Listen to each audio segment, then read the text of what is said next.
Vous venez de me dire que lorsque vous étiez en voyage récemment, vous vous êtes cassé la jambe. Autrement dit, tout va bien, les souffrances et l'amour. Un homme qui se trouve dans la spiritualité peut toujours se casser une jambe. Peut toujours se casser une jambe, exact. Et pourquoi?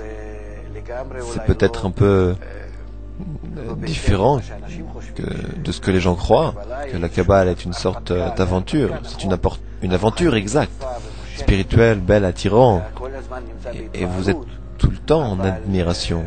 Mais dans le même temps, vous vous sentez responsable pour toute l'humanité. Et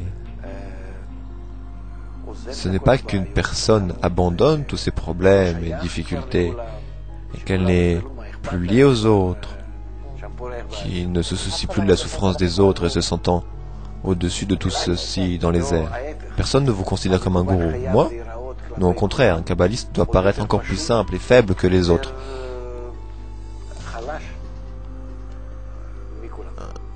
Ainsi,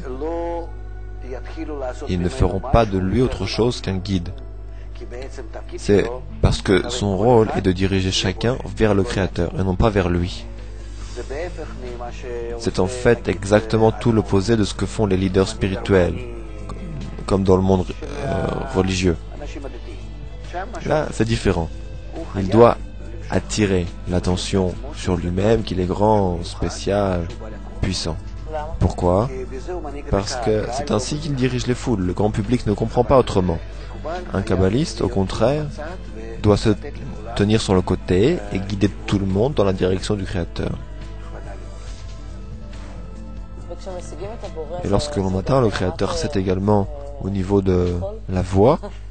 On l'entend à la fin? On l'entend? Existe-t-il une sorte de conversation ouverte avec lui? Que voulez-vous dire? Entendre le Créateur.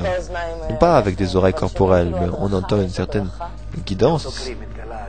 Dans le même cli se réveille Da'at, la conscience, sous forme de Or Chorma, dans la lumière de Chassadim.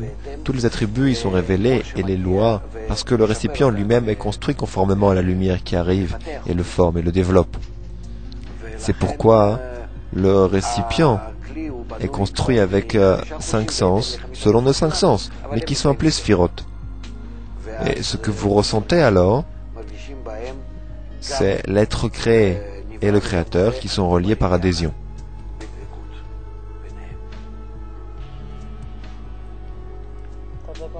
Et ici, ça commence à être un peu trop poussé. Tout à chacun devra atteindre ceci. Ce que les kabbalistes disent est qu'à notre époque, nous sommes parvenus à un stade où nous avons l'obligation de le faire.